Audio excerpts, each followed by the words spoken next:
Olá, a graça e a paz do nosso Senhor Jesus Cristo. Hoje nós estamos aí no 4º dia do nosso propósito de 14, faltam 10, mas esse versículo de hoje, ou esse capítulo de hoje, os seus versículos, melhor dizendo, também é a chamada quinta visão de Zacarias, não é muito fácil de entender. Essa daqui é bem mais complexa do que a do capítulo 3. Porque ela é messiânica, apocalíptica também. Então veja bem, aqui Zacarias está falando também de fundamentos da fé. Isso é muito importante, ele está falando de fundamentos da fé. Então, certamente vocês já leram o texto e vocês vão ver de que há muitas coisas nesse texto. Por exemplo, esse texto fala de prumo. O outro texto falou de medida, esse fala de prumo. O que é prumo? Prumo é aquilo que está falando do equilíbrio que Deus dá ao universo e dá às coisas dele. Observa que é sempre 3, Pai, Filho e Espírito Santo, equilíbrio.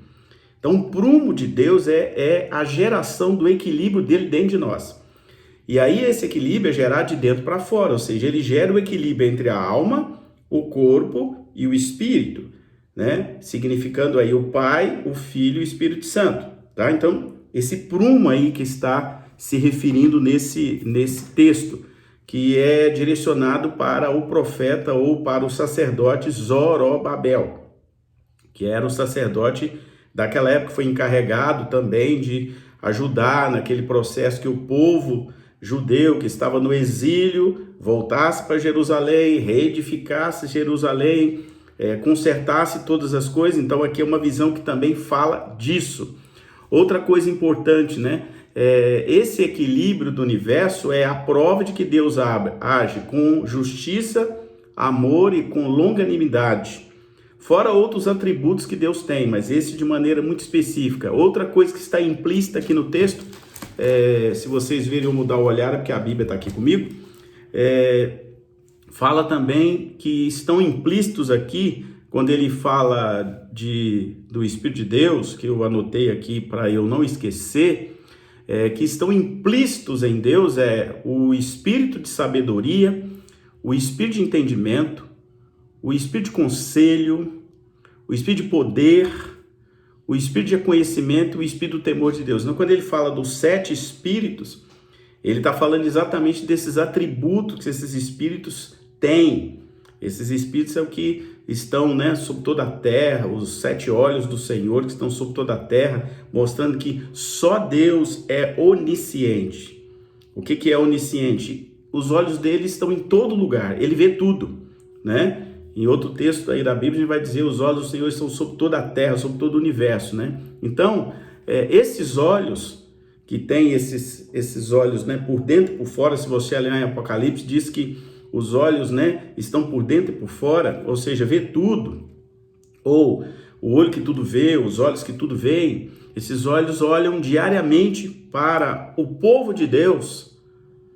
Presta bem atenção, para o povo de Deus, e ele, esses olhos têm misericórdia, libertação, justiça, graça, amor, longanimidade e verdade.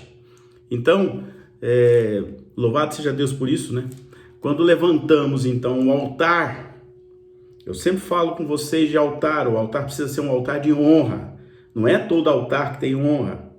Eu sempre peço a vocês para terem muito cuidado com o altar, que Deus não se move em altar desonroso. É muito importante isso para que você não traga maldição sobre a tua vida. Então, eu anotei ali algumas coisas interessantes. Quando a gente levanta um altar a Deus com sinceridade de coração, aí o que Deus faz? Deus nos libera ou manda para nós uma palavra profética e ao mesmo tempo a palavra sacerdotal. E essa palavra, como eu disse, ela vem dentro de nós pelo Espírito. Então, observe que nesse texto fala de 2 oliveiras, Você pode olhar no texto aí. Essas 2 oliveiras têm 2 significados, o significado da visão e o significado lá para o futuro, quando serão as 2 testemunhas de do Apocalipse, que eu já expliquei aqui em outro vídeo. Basta você ir no nosso canal e procurar sobre as duas testemunhas do Apocalipse, que eu dou uma aula sobre isso também, para ajudar vocês a entender esse contexto apocalíptico. E o profeta Zacarias, ele é um profeta do seu tempo, é um profeta messiânico, porque ele aponta para Jesus, mas ele também é um profeta apocalíptico. Ele também fala e contextualiza lá com João em Apocalipse. Então veja bem, observe que nesse texto nós vamos ter aí, eu anotei ali para facilitar, 7 ingredientes especiais do modo operativo de Deus na restauração do seu povo. Aqui ele está restaurando o povo hebreu. Mas esse texto você puxa para nós que ele vai servir para os dias atuais também e para os futuros. Observe que ele fala de um castiçal de ouro, um vaso de azeite, 7 lâmpadas, 7 canudos, ou seja, 7 canais. Canudo é no sentido de canal, onde a unção, a bênção escorre, para 7 lâmpadas, 2 oliveiras. Ele fala de óleo dourado, que é outro ingrediente, e finalmente 2 tubos de ouro. Então, Deus toma esses 7 ingredientes, aí você tem que prestar atenção aqui no texto, ligados ao castiçal, tudo isso está ligado ao castiçal, para ilustrar e ensinar que Deus trabalha com procedimentos corretos. Deus é muito organizado.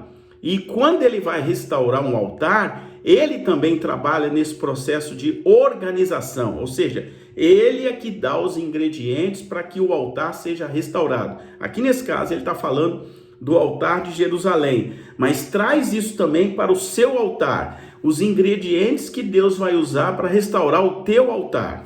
Amém? É forte isso aí, esse texto é muito forte, tá? Então você precisa sempre observar que esse Deus aqui está falando exatamente dessa questão e está ensinando Zorobabel exatamente essas questões aí. Uma outra coisa importante que vale a pena você estudar aí, é que há nesse texto também é porque eu anotei algumas coisas aqui, porque a gente agora, com esse negócio de vídeo, tem que ficar, olha a Bíblia aqui, olha ali, porque senão se perde. Nesse texto aí você vai ver que tem 2 ungidos que assistem à terra. Aí, olha como esse texto contextualiza. Quem são esses 2 ungidos? Jesus Cristo, que ontem você viu que ele estava e está à direita de Deus. Então, Jesus Cristo, né, na função de advogado, daquele que fez a morte de cruz, né? E o Espírito Santo, que é o nosso Consolador. Lembra, Jesus? É preciso que eu vá, que eu vou enviar para vocês o Consolador, e ele ficará aí até eu voltar. É aquilo que eu sempre falo, que se chama Paráclitos em grego. Aqui também a gente percebe que Jesus, aqui nesse caso dessa visão, ele é quem está exercendo aqui o papel de sacerdote universal. O sacerdócio real que a gente ouve falar, Paulo falando dele, sacerdócio real, nação santa, ele está aqui representando esse sacerdócio real. Então, é uma prefiguração de 2 sacerdotes, tá? Falei dos olhos, vou apenas repetir, nunca esqueça que os olhos que se refere a esse texto é a onisciência de Deus. Deus tem alguns atributos que ele não comunica, ou seja, são atributos que são da natureza e da essência de Deus. Esse é um deles, onisciência, tem onipotência, soberania, mas vamos ficar só nesse de onisciência. Aqui também está implícita a onipotência de Deus, porque o castiçal é Deus que derrama os ingredientes, é Deus que escolhe. Vocês observam que Deus gosta de símbolos. Observe, né? Se você olhar toda a Bíblia, Deus está sempre falando através de símbolos. Aqui ele está de novo falando de simbologia, ou usando simbologia. Tem uma outra parte desse texto que vale a pena a gente analisar, é que ele cita que a pedra de remate. Se você observar bem, né? Quem é essa pedra de remate? É Jesus. A Bíblia diz que ele é a pedra angular. É a pedra de remate, é a pedra que vai arrematar tudo. E ele é essa pedra, porque ele arrematou na cruz a tua vida pelo sangue dele, e um dia ele virá para remir a igreja, para buscar cada um de nós que estivermos nele, e depois ele vai vir e vai participar de um outro evento, que é o julgamento, né? O grande trono branco, né, aquilo que está um pouco lá em Apocalipse. Outra coisa que a gente infere aqui, nesse texto, quem move todas as coisas, na visão de Zacarias, e é a visão real, é o Espírito Santo.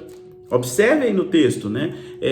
Não é por força, nem por poder, mas é pelo poder do Espírito Santo. O Espírito Santo é esse agente de salvação, esse agente que Jesus mandou para cá para nos ajudar e permanecer equilibrando o bem e o mal, né? Equilibrando a nossa luta diária entre nós, que somos cristãos e que somos de Cristo, e os outros que não são, entre Jesus e o inimigo, essa luta constante que Paulo vai sempre falar lá, a carne milita contra o espírito e tal. Então, outra coisa interessante, né, essa questão da visão muito forte apocalíptica desse texto. É um texto muito forte, uma visão muito forte, né, que Deus dá, e ele vai falar aí que ele fala da graça, né? Se você observar, haja graça e graça para ela. Ele está de novo remetendo que é isso que a gente tem que ficar bem atento, porque há uma corrente que fala que a graça só veio através de Jesus. Não, a graça sempre existiu. Ela nunca deixou de existir. E aqui ele exatamente confirma a graça, que é manifesta de maneira mais cabal, de uma maneira mais evidente, vamos chamar assim, com a morte de Jesus. Mas a graça é inerente, ela está dentro de Deus, tanto que eu citei que esse é um dos atributos que estão naqueles 7 espíritos que Deus fala, né? Então, é muito importante você entender essa parte, tá? Então, outra coisa importante, Deus fala de fundamentos da casa. Então, fundamentos da casa é o quê? Se você quer acertar a sua casa com Deus, você tem que começar com os fundamentos. É de dentro para fora. Que fundamentos são? Fé, amor, conhecimento da palavra, né? Ouvir a palavra. Tudo isso faz parte desses fundamentos. Então, você não pode perder esses fundamentos. E outra coisa, Deus não despreza o dia dos humildes. Aqui está falando do próprio Jesus, que foi humilde a ponto de ir para a cruz e renunciar. Eu já fiz um estudo sobre renúncia também, está aí no canal. Ele fala de renúncia. Renúncia é o quê? É aquele que abre mão de tudo para servir a Deus. E ele fez isso e nos deu esse exemplo de humildade. Então, queridos, fala também aí dos olhos, que eu já citei, e é muito importante que você saiba de que o Senhor está sempre assistindo a terra. Ele está lá em cima, mas ele está olhando tudo que nós fazemos. Espero que eu tenha te ajudado, que Deus te abençoe em mais essa explicação desse tempo. Tem muito mais coisa, mas pelo menos o básico, o mais importante está aí. Continuamos firmes no propósito de 14 dias, em nome de Jesus.